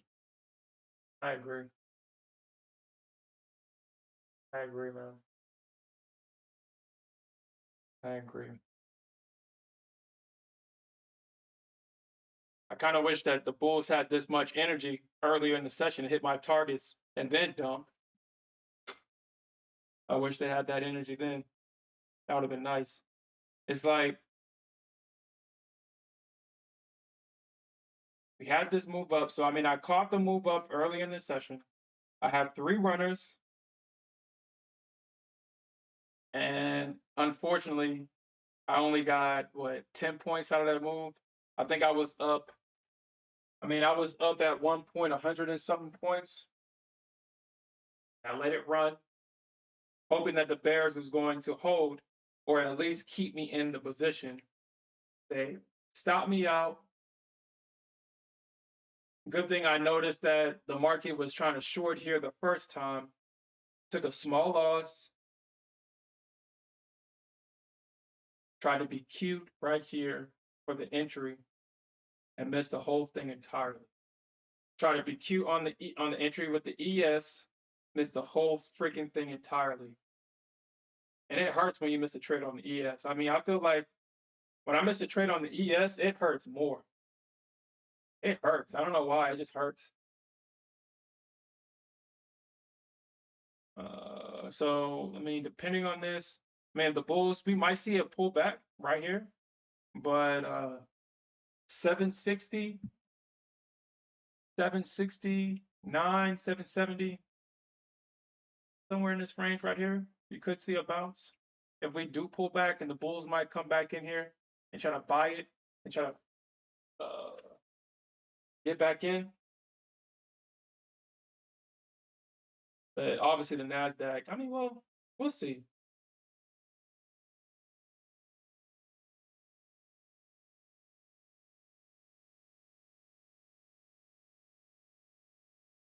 Because right now we are at this golden zone right here. We are at the golden zone. We are at that area where the Bulls fail, or this is where the Bulls got exhausted and they failed. And price did go lower. Huh. Huh.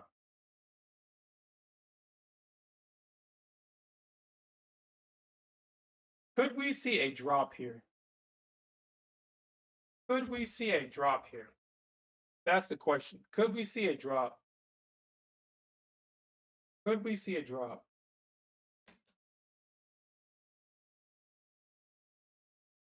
I wouldn't take the chance and short this thing. I wouldn't. But this is where the Bulls failed the first time.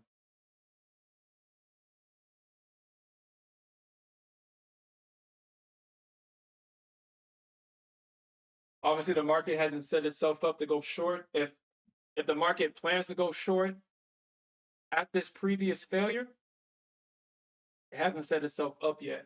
So if you're going short on this, I would wait for some confirmation.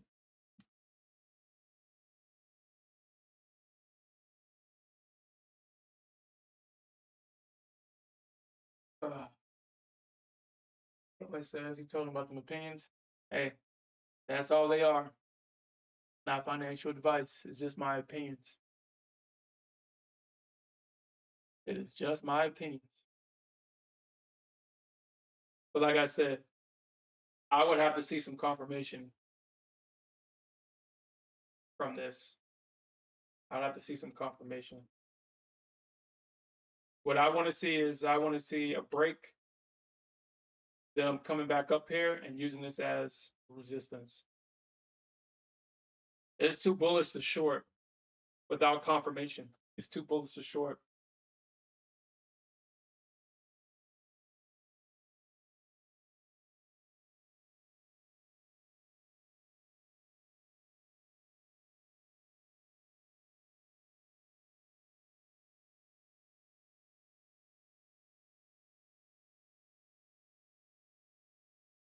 Yeah, like I said, I'll just wait. I mean, the ES is kind of looking like it's struggling here at this same area. It looks like it's struggling.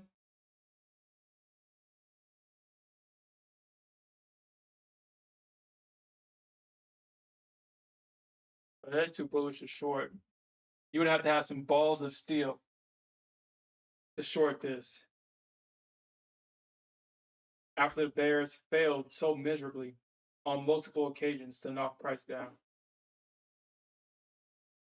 Because I mean, technically, I mean they had this move down. Oh crap! They had this move down.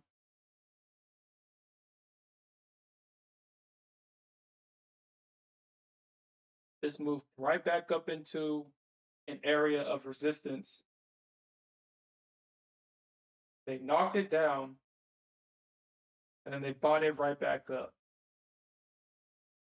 So right now, either price can go back up and retest this area, or possibly run through it, or we see it knock this thing down, and we can possibly see a retest at this low or that low. But like I said, I would need to see some confirmation first. I would need to see some confirmation. That is looking like a short on the ES. I will say that. That's looking like a short on the ES.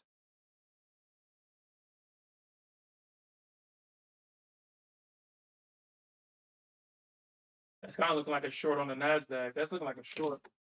I don't know if that's going to be a bear trap. You know what?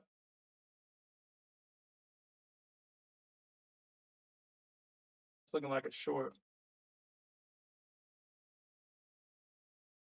He said, "You can't clap the viewers that's trying to bait you." Ain't nobody trying to fade you, gain weight. We're looking at the charts. And the charts are telling us that the Bears could be successful here. I don't think they're going. I don't think we're going to see a full blown reversal because I mean it's the Bears would literally have. I mean this move up reset the whole thing. I mean that's the reset. So the Bears would have to do so much. The Bears would have to first get a break. They would have to come back to this area of possible resistance, and then they have to do their work all over again. And they would have to keep going down and keep going down. The Bears would have to do so much work because the Bulls reset all the work that they did. You see what they did here? They broke it down. They didn't get that retest right here, but they got the retest right here. They broke it down. They got the retest right here, and they broke it down, and they were supposed to break this if the Bears were supposed to be successful here. But the Bulls coming here just did away with all the work that the Bulls or the Bears did, and now the Bears have to do it all over again. They have to do it all over again because the Bulls are now in control of this market. So now they got to break the Bulls all over again, and I don't think the Bulls or the Bears are capable of doing that.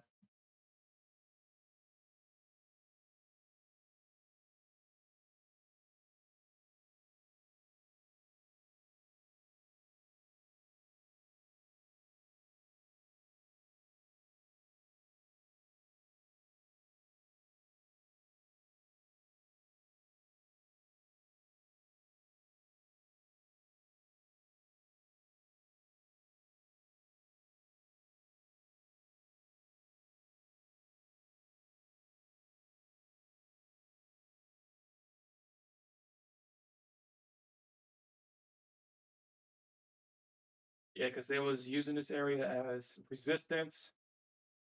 The bears found support at this level. The bears got clapped. Their buy stops was used to fuel this market higher. The bears broke through that structure right here. But then again, the bulls found support at this range. Clapped the bears one more time.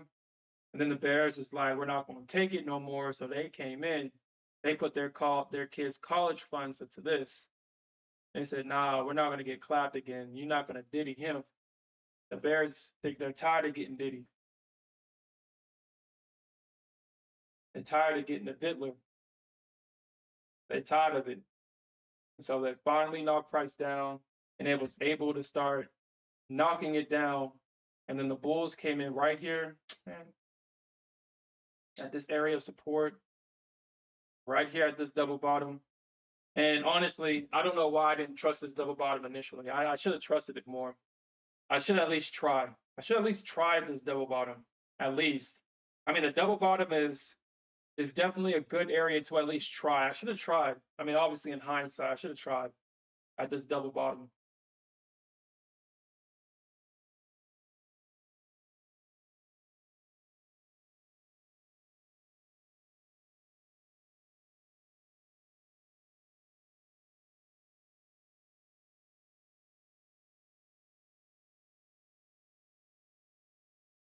I'm gonna make that a rule. I'm gonna at least try at double bottoms. I'm gonna at least try.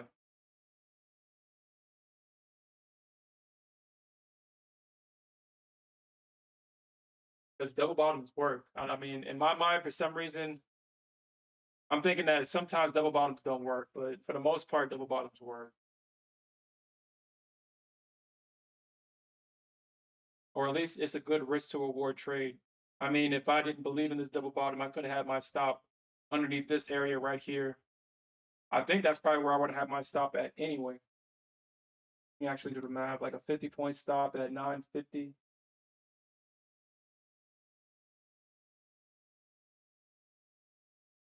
Yeah, my stop would have been all the way down here if I took that trade. My stop would have been all the way down here. And if it took out that low, and if it took out this low, and if it took out that, I could at least reduce my risk a lot because I don't need price coming all the way back down into this range. I can at least, okay. I mean, I'll take that as a learning experience, a lesson learned. I'll take that as a lesson learned. At least try these double bottoms.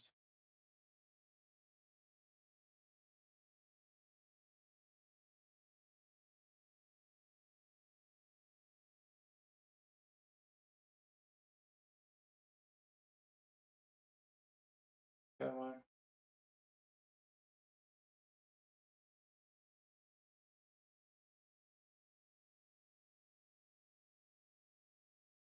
I'll just look at the ES later on today. Hopefully I can get a trade in.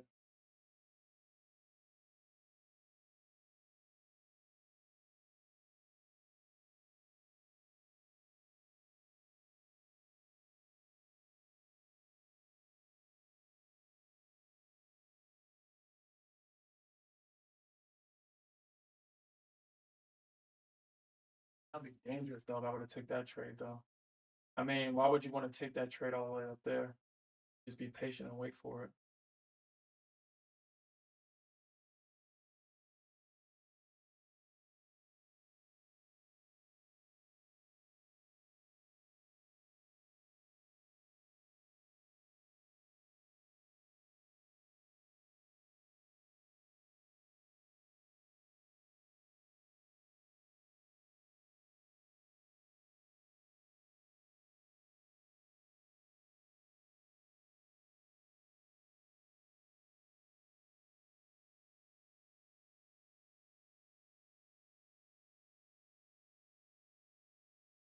I think that might be the turn right there, game weight.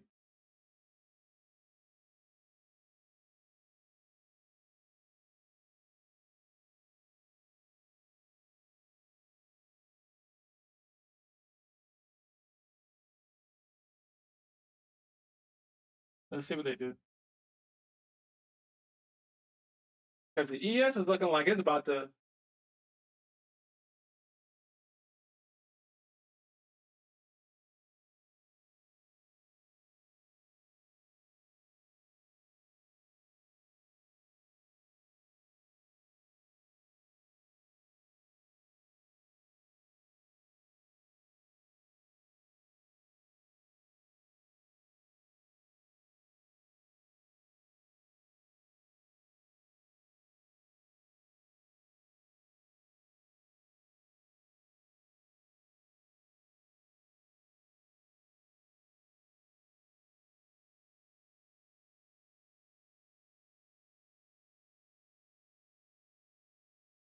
Like we might see a pullback here, game weighted. I see a pullback. The ES already made the double top already.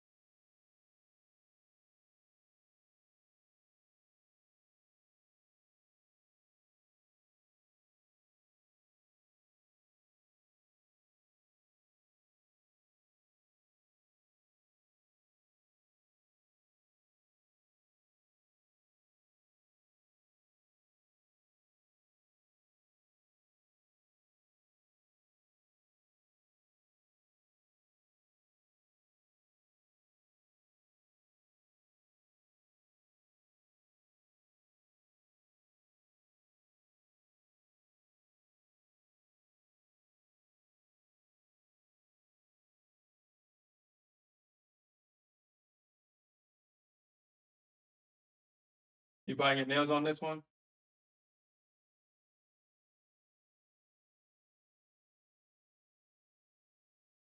Like I said, I don't think we see a reversal. I think we just probably see a pullback back into this range.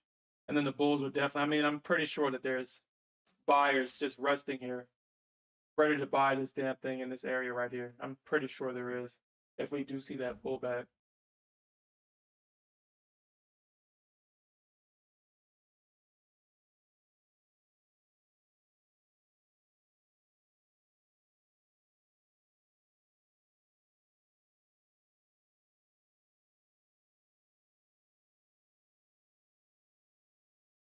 All right. That's all I have, guys. The market is kind of stalling out right now. Uh,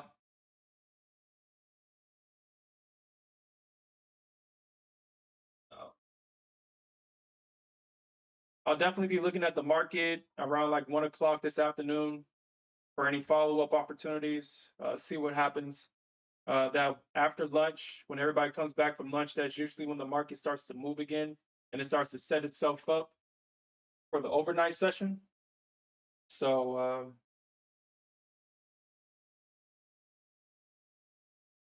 yeah, so I'll definitely be coming back and looking at that. Tomorrow, I do have an appointment, unfortunately, in the morning, so I don't think I'll be streaming tomorrow. Uh, I can probably do something at 7:30. If I can, I will. But if not, then I'll just come back on Thursday. That's where all the fun comes anyway. Well, it's gonna be Thursday anyway, so. Uh, but all right, guys. This is all I have, and we'll do this again on Thursday. If I don't see you guys tomorrow.